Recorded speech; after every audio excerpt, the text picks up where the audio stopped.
Olá, tudo bem? Aqui é a professora Ana Paula e essa é a disciplina de roteiros de jogos digitais. Nesta aula, nós vamos dando sequência ao que nós vimos nos últimos dias com relação à percepção do jogador. Nós vamos entrar um pouco mais no aspecto da criação do game em si, ou seja, vamos falar um pouco sobre a mecânica do jogo. Hoje, nós vamos tratar sobre as emoções dos jogadores. Como que nós podemos despertar essas emoções por meio das mecânicas dos jogos? Então, nós vamos ver o que seria essa mecânica de jogo e algumas características também que vão nos ajudar a identificar os elementos mínimos e necessários para que a gente crie ali a mecânica do jogo. Em termos técnicos, a gente poderia compreender um sistema de um jogo eletrônico como sendo algo que é constituído com elementos tais como personagens, cenários, objetos, textos, imagens, animações e enredo. Mas isso tudo, eles precisam estar, digamos assim, casados para que de fato ocorra um game. Então, por conta disso, nós precisamos entender como que nós vamos fazer essa interação de personagens, com o contexto da história, com o áudio.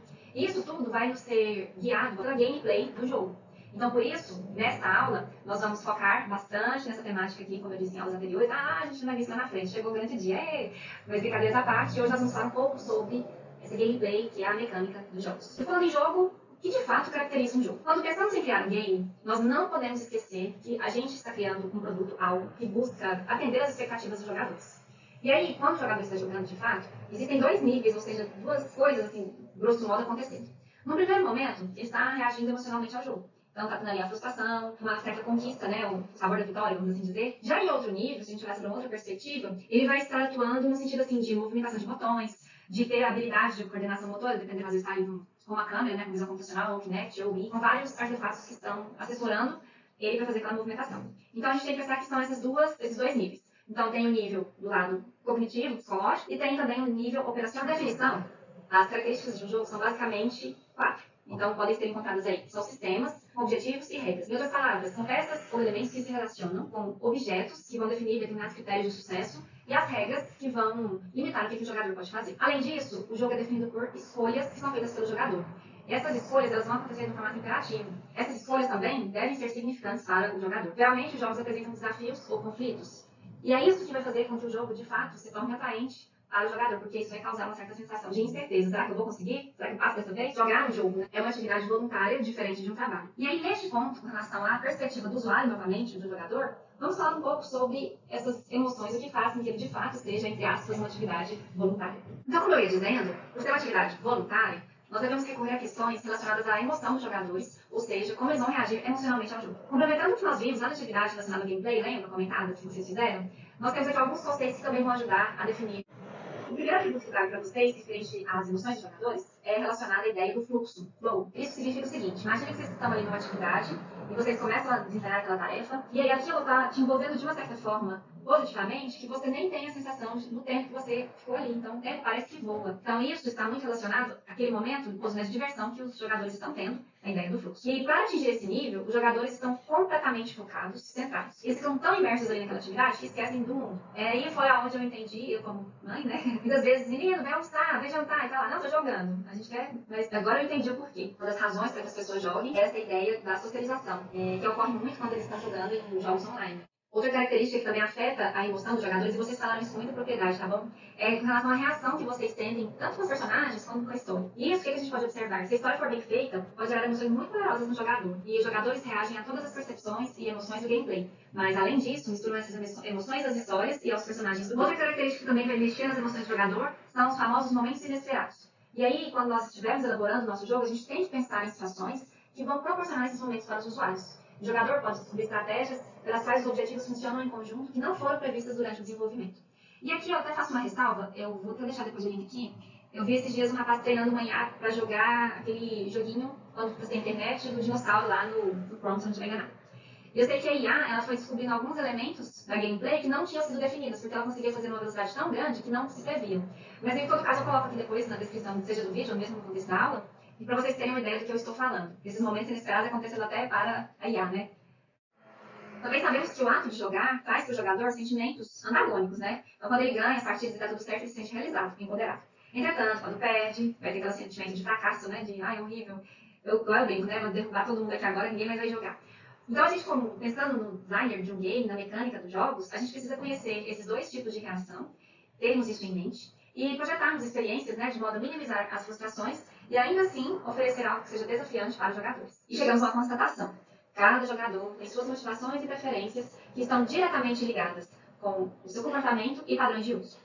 Então, só para título de conhecimento, desde os anos 90, pesquisadores já têm dedicado seus esforços para tentar identificar o perfil do jogador. Igual nas últimas aulas eu trouxe aqui, um apanhado, na verdade, mas ele estava muito relacionado ao demográfico, ao tipo de dispositivo, sendo que a gente ainda não tinha abordado tanto essa parte da gameplay. Então, pensando nisso, eu trago para vocês esse quadro comparativo. Esse quadro eu vou deixar também como referência aqui dessa apresentação. É um quadro que foi oriundo da pesquisa de uma aluna do Instituto de Informática lá, de Goiânia, se não me engano o nome dela é Luma. E ela traz um quadro comparativo, ranqueando diferentes tipos de autores, relacionando as bases de estudo, o método que eles utilizaram para identificar, os tipos de jogadores, os desafios, e se tinha algum tipo de jogo específico ou não. E ficou um quadro bem interessante, depois convido vocês a darem uma pesquisada lá, até para tentar ranquear e diferenciar esses diferentes perfis de jogador. Então, nós já vimos a definição de um jogo, as características para que aquilo de fato seja um jogo, mas quais seriam os componentes, ou seja, o que eu preciso ter para chamar alguma coisa de um jogo. Então, a partir de agora, nós vamos ver quais são esses componentes e como eles se relacionam entre si para se formar um jogo. Aqui eu trago 4 pecinhas, vamos assim dizer, que são componentes, né, de um jogo. Esse material, pessoal, só de curiosidade, eu fiz um curso pela Team Tech, ele é gratuito, tá? Vocês também podem entrar lá, se chama Desenho de Jogos. E ele é ofertado pelo professor Ricardo Nakamura, da USP, se não me engano é de São Paulo mesmo, São Paulo capital. Então, eu vou só sintetizar e trazer, assim, basicamente o que ele apresentou lá. Os componentes de um jogo, basicamente, nós temos estética, uma curiosidade, né, é uma palavra de origem grega, aesthetics, que significa impressionar. Então, nós vimos alguns conceitos relacionados a isso já na aula passada, que foi relacionada à perspectiva, né? Áudio, vídeo, então como que você vai encantar ali o seu jogador. Na aula de hoje, em específico, nós vamos nos tratar sobre as mecânicas, que são um conjunto de regras e outros procedimentos que fazem com que a gameplay de fato funcione. E aí, dependendo do tipo de jogo, nós vamos ter a parte da narrativa, né? Com personagens, histórias, ambientação. E ainda destaco que, como o nome da disciplina mesmo sugere, a minha intenção é que a gente dê uma ênfase muito grande nessa parte aqui da narrativa, do enredo, certo? Do roteiro do jogo em si. Com relação à tecnologia, ela também é muito importante, só que o que acontece?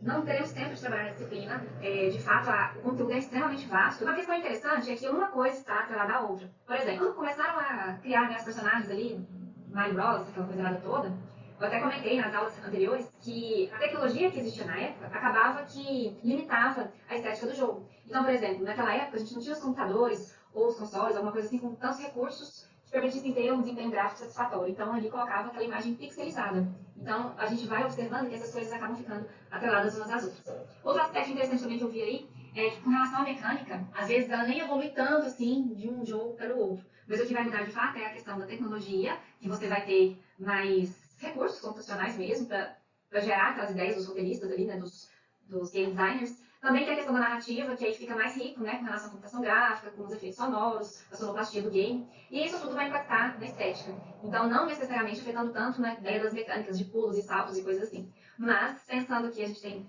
uma constante evolução, realidade virtual e aumentada estão aí para nos provar disso, né, provar isso, essas coisas certamente irão mudar à medida que as tecnologias e novas coisas vão surgindo aí. Bom, gente, quem já está comigo há um bom tempo sabe que eu gosto muito de descobrir o significado das palavras, né? Coisas assim. As palavras têm um forte poder. E aí eu fazendo um exercício comigo mesmo e pensando, quando a gente fala mecânica, o que vem às nossas imagens, né? Assim, o que vem à nossa cabeça, a palavra mecânica? Primeira coisa de carro, né? Depois a gente pensa naquele monte de engrenagem que vão ali rodando. Mas basicamente, a ideia dessa de mecânica é uma pergunta, né, na verdade, que vai sintetizar esse conceito. Em linhas gerais é como as coisas funcionam. Então, uma vez que eu tenho que pensar nisso, eu estou pensando na mecânica do jogo, é como isso vai funcionar. Porque a mecânica do jogo, ela está diretamente associada ao funcionamento do sistema do jogo, sob o ponto de vista do game design. Portanto, a importância de entendermos as motivações e interesses dos jogadores para só depois nós definirmos as mecânicas, ela vai ser uma garantia a mais, vamos dizer assim, para o sucesso. Ela já vai dar um feedback, vamos dizer assim, né? E umas dicas, umas pistas, características que eu falo mais à frente, que vão dar alguns indícios, que tipo de jogo que a gente faz, que tipo de mecânica ali, para um determinado perfil de jogador. Quando nós nos deparamos com a primeira vez com um determinado jogo, o que a gente faz? O que tem que fazer aí? O que vai acontecer então se eu fizer isso? Que tipo de jogo é isso? Então essas perguntas vão sempre remeter à mecânica do jogo. A primeira a ser respondida, contudo, é sobre a temática do mesmo. Isso é, qual vai ser o eixo, né? Qual vai ser a linha dorsal, entre aspas, da experiência. Então, por exemplo, se a pessoa gosta ali de jogar, sabe que é um tipo de perfil de pessoas que gostam de jogar com desafios lógicos. Ao passo que quem gosta de jogar, por exemplo, GTA, ela vai ter uma preferência, né? Pelo menos aquele eixo da experiência, ela envolve em exceder os limites da lei do perigo. Então, você vê como que é importante nós termos em mente a ideia da temática do jogo antes de fato, construirmos a mecânica do jogo. E aí eu também fiquei me perguntando, né, mas por que nós nos dedicamos a estudar a mecânica dos jogos? E a resposta veio quase que de imediato. A mecânica do jogo que vai diferenciar um jogo de um livro, de um filme, a partir das mecânicas que nós teremos escolhas levarão a caminhos diferentes ser usadas para expressar os objetivos, desafios ou conflitos. Mas o que vem ser de fato essa definição de mecânica do jogo? Uma definição que eu achei bem interessante, trago aqui para vocês, que a mecânica inclui as regras do jogo e os procedimentos dele. Então, criar um jogo é basicamente definir as mecânicas, e é importante que a gente tenha em mente que não é simplesmente a gente chegar e falar assim, ah, eu vou copiar a mecânica de outro jogo, sem pensar muito no que a gente está fazendo, ou nem pensar muito na temática, essas coisas. Isso não vai dar certo, porque cada jogo tem um perfil de jogador diferente, tem que sempre pensar na famosa regra de ouro do RPG aí, né? Enquanto estiver divertido, jogo. E uma coisa que eu quero ressaltar é a importância da temática do jogo. Porque, por exemplo, às vezes a gente está pensando numa gameplay parecida com um jogo do Mario Bros. Então a gente tem que saber que esses jogos, eles vão ter alguns percursos, né, envolvendo alguns cenários, algumas situações que não se aplicam a outro tipo de temática. Então se eu tenho ali monstros, coletar tesouros, salvar princesas, isso não vai combinar de fato com um jogo, por exemplo, de luta. Eu trago para vocês aqui uma observação feita pela equipe fábrica de jogos, e eles falam assim, como que a gente pode criar mecânicas como parte tangível da experiência. Reiteram, né, que essa mecânica ela deve satisfazer aos anseios da motivação, interesse, desejos dos jogadores. E aí, uma vez que ele entende quais são essas motivações, o que eles acham de fato divertido, e as suas restrições, ou seja, eu acho isso muito divertido, mas eu não aceito que façam tal coisa, por exemplo. Então, ele vai modelar a mecânica a partir daí. Aí ele traz uma via de regra assim, se o jogador quer recompensa, então ele vai ter que ter mecânicas que vão ter ali, né, formas de obter pontos, medalhas, prêmios. Agora não, ele é um perfil de jogador que gosta mais de status. Então ele vai ter que ter uma mecânica que vai trabalhar com os níveis, os rankings, e por aí vai. Bem interessante mesmo, eu vou disponibilizar o link aqui para vocês. Outra definição também que eu encontrei na literatura diz o seguinte: as mecânicas de um jogo correspondem aos tipos de ações que o jogador pode fazer no jogo, que devem ter objetivos e regras. No jogo, no qual a ideia é sortear um número de 1 a 6. Como que nós podemos fazer isso? Alguém pode falar assim, eu posso embaralhar uma carta, os números do papelzinho, dobrar e a gente tira ali, sorteia o papelzinho. Ou a gente pode lançar um dado e a face cair para cima, vai ser a forma. Então, essas diferentes formas de atingirmos o mesmo objetivo, que é sortear de 1 a 6, é o que nós definimos de diferentes procedimentos. Por exemplo de mecânica dos jogos, eu coloquei disponível para vocês lá no Cigar. Eu achei muito interessante eles falando sobre a mecânica do Super Mario Bros. Independente da plataforma utilizada, em todas as versões, o que se tinha? 2 protagonistas, e observe que eles também nem faziam aquele perfil, né, do super-herói, e tinham por objetivo restaurar a paz no povoado e também resgatar as princesas que estavam sob domínio de tiranos, no caso o Rei Copa e o Tatanga. Então o que acontece? Para que eles pudessem atingir esse objetivo de salvar tanto as princesas como a comunidade, eles tinham que, entre várias coisas, sobreviver às adversidades, superar abismos, superar os inimigos. E aí eles podiam, o jogador, né, durante o ato da jogabilidade ali, ele poderia criar situações em que ele daria uma evolução para esse jogo. Então, eu não sei se vocês se recordam, eles têm aquelas caixinhas com uma interrogação, abre ele dentro, então daria ali um superpoder para ele. E o que acontece? Se a gente for olhar de uma forma macro, esse primeiro objetivo, ele vai estar muito atrelado ao aspecto conceitual do jogo. Em outras palavras, ele vai estar pensando assim, no nível intelectual, psicológico, assim, é salvar uma princesa, salvar um povo, né? E ele se mantém inalterado em todas as versões. Então, você pode ter tanto arcades como consoles ou mesmo online. Sempre a ideia dessa franquia é essa. Já quando nós estivermos trabalhando em diferentes tipos de consoles, essas funções, vamos dizer assim, no sentido de superar abismos, de sobreviver, essas ações elas vão sofrer adaptações em função do dispositivo tecnológico. Então, só para exemplificar, tem alguns dispositivos que têm maior número de vilões, enquanto outros você tem fases mais longas. Então, assim, vai ser muito relacionado à tecnologia disponível aí para desenrolar essa mecânica. Via de regra, as regras dizem o que o jogador pode fazer.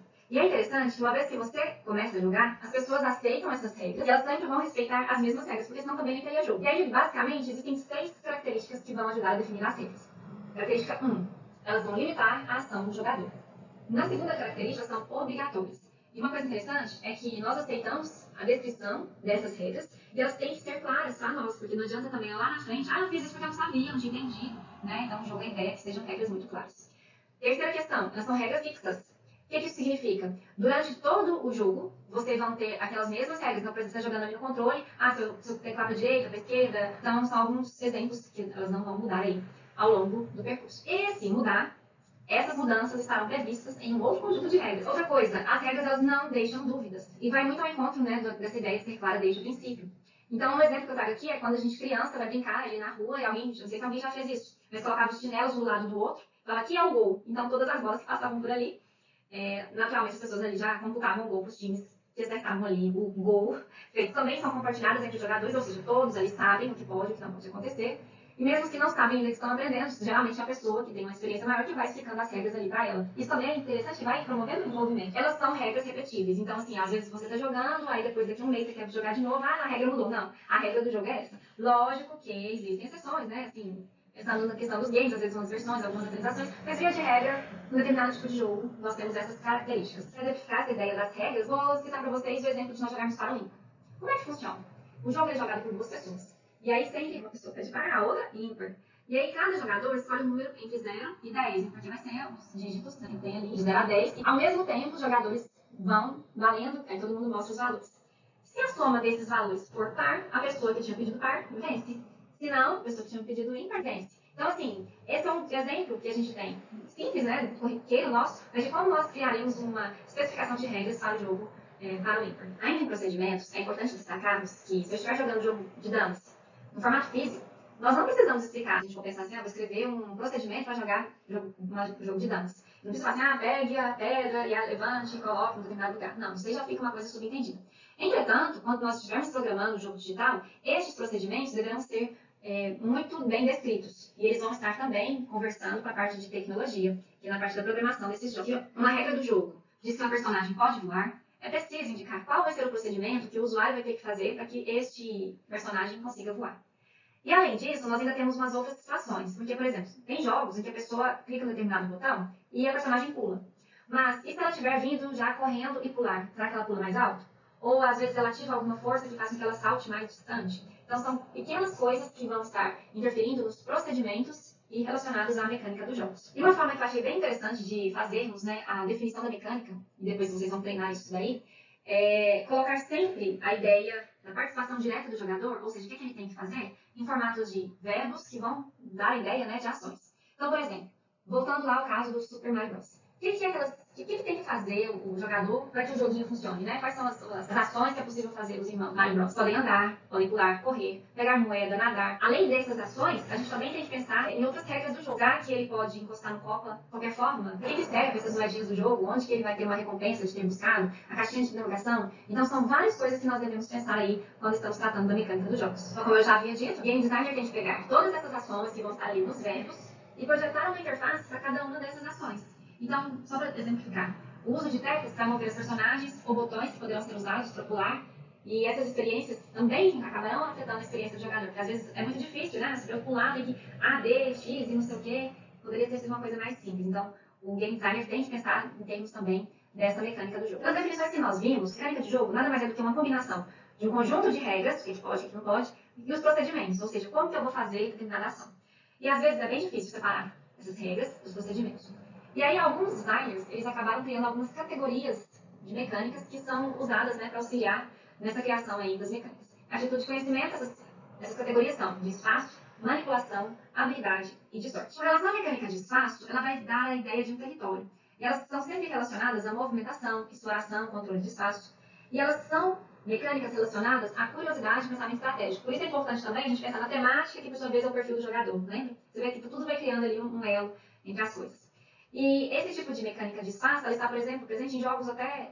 Inicialmente eu tinha pensado assim, coisas que envolvem mapas e coisas assim, mas não. Eu vi também que eles podem estar mesmo num jogo de xadrez. Então, se eu estou ali em um determinado ponto, lá no meio, eu tenho mais possibilidades de caminhar ali com as minhas peças. Então, essa ideia de espaço, ela vai estar atrelada a uma categoria, né, de diferentes tipos de jogos. Uma outra característica é relacionada à manipulação. E esse conceito, ele vai envolver a modificação de propriedades de componentes de jogos. Vou explicar. Por exemplo, se a gente fosse pegar o exemplo lá do Super Mario, essa ideia, porque eu lembro que eu comentei com vocês que eles são pessoas normais e estão ali. E existem algumas coisas que acontecem no videogame que vão permitir com que eles evoluam como heróis. Então eles podem ser oferecidos, né, o jogo, a gente pode encontrar ali alguns power-ups que vão modificar os estados normais deles. Então eles vão tornar mais aptos a enfrentarem os desafios. E aqui eles podem ficar maiores, mais fortes, eles podem pegar maior velocidade, é a ideia da manipulação. Já a mecânica de habilidade, essa categoria que eles chamam assim, elas vão valorizar a capacidade do jogador em executar certos procedimentos. E eles estarão associados a reflexo do jogador, né, precisão, e é muito utilizada em esporte, como por exemplo, jogando de futebol, vôlei, que existe de certa forma uma coordenação motora. E não só em esporte, tá? Então às vezes vocês vão ter que ter essa habilidade também para tiros em primeira pessoa. Então, exemplos de mecânicas que envolvem a habilidade. Aqui nós temos a mecânica de sorte, que elas vão envolver um elemento de incerteza que precisa ser considerado pelo jogador. Elas são mecânicas que relacionam com o que é incerto, inesperado ou desconhecido. Então, você vai jogando paciência, ou pincel, alguma coisa assim, aparecem algumas cartas que fica mais difícil ou mais fácil, porque isso vai ser uma questão mesmo de sorte, de pegar ou não uma determinada carta. Essas categorias são amplas e se relacionam a diferentes características dos jogadores. Isso nos dá expectativas sobre a aceitação do jogo pelo público. Então, por exemplo, um jogo que tem a mecânica de habilidade pode atrair pessoas que desejam testar de fato, né, os seus reflexos e coordenação. Pessoas que gostam de estratégia, planejamento, desafio mental, vão gostar muito dessas questões relacionadas à manipulação e espaço. Aquelas pessoas que assim, eu não estou muito preocupada com a minha habilidade como jogador, vai na sorte, Aí sim nós temos os jogos dessa categoria. Como nós vimos na história dos games, o Pong foi um dos primeiros jogos a adquirir sucesso comercial e ele foi lançado e muito utilizado em bares nos anos 70 lá nos Estados Unidos. Vejamos os conceitos que a gente viu até então aplicados a este jogo. Quais serão as regras? Cada jogador pode mover a raquete para cima ou para baixo. Isso vai dar para nós, né, uma ideia e uma habilidade que a pessoa deve ter ali de fazer essa modificação. Interessante ressaltar que naquela época não existiam os controles, os joysticks, né, com botões, igual a gente é acostumado. Devido ao contexto da época, o pessoal utilizava, era um dispositivo parecido com aumentar o volume, né, de um determinado dispositivo, um ajuste de um rádio, né, o volume de um ajuste de rádio. E isso foi importante porque as pessoas, para se acostumarem com aquela nova tecnologia, elas tinham que usar alguma coisa que já remetia a alguma coisa que elas já conheciam. O Pong, ele vai ter apenas 2 verbos, ou seja, são apenas 2 ações que o jogador pode fazer. Ele pode mover a raquete ou rebater a bola. E para compensar essa necessidade, ele tem outras mecânicas que vão valorizar o reflexo e a coordenação. Ou seja, uma vez que ele bate na determinada bolinha, ele vai mudando o ângulo ali de disparo da bolinha. Então a pessoa tem que ficar ali atenta e esperta. E além disso, uma outra coisa muito interessante é que cada vez que a bolinha é projetada de uma raquete para outra e passa ali no campo, a velocidade da bolinha fica mais rápida. Isso é interessante porque ela vai criar jogos muito competitivos, que era muito moderno na época, né? E chamavam de fato a atenção das pessoas que estavam ali próximas. E como o intuito, já que você tinha aquelas máquinas de arcade, aquelas grandes coisas, era de adquirir as moedinhas que o jogador pudesse gastar ali com o seu divertimento. Um elemento comum dos jogos é a incerteza. Ela se refere à impossibilidade dos jogadores poderem prever os resultados do jogo. E aí, via de regra, são definidos 3 principais tipos de incerteza. Primeiro é um conflito de habilidade. A segunda, com informações incompletas. E a terceira, com essa incerteza relacionada à mecânica de sorte. No primeiro caso, um conflito de habilidades, mais voltado para jogos com um viés mais competitivo. E ela acontece, pelo menos quando um jogador não é claramente melhor do que o outro. Mesmo em jogos sem mecânica de sorte, como xadrez, existe essa incerteza. E aí, então, sem elas, os jogadores não se sentiriam muitas vezes nem motivados a jogar, né? Porque, nossa, eu vou ganhar do meu adversário, porque eu sei mais. Acontece quando as informações estão incompletas, que pode ser explicado porque o estado do sistema fica na memória do computador. Então, algumas passagens ali vão ficar ocultas ao jogador. Ele tem que buscar algumas pistas, algumas coisas assim. E, por fim, nós temos, com relação à incerteza, a mecânica de sorte, que as informações são desconhecidas por todos. E aí, o exemplo disso, né, um jogo de tabuleiro, e jogar dados. E aí, a gente nunca sabe exatamente qual vai ser o dado, a face que vai ficar para cima ali nesse jogo, porque é um jogo de sorte também, de incertezas. Então, é isso. Nessa aula nós vimos basicamente as emoções do jogador, porque tudo parte dele, né, da perspectiva do jogador. E nós falamos também um pouco sobre o conceito de mecânica dos jogos, algumas características e alguns princípios que regem. E até mais!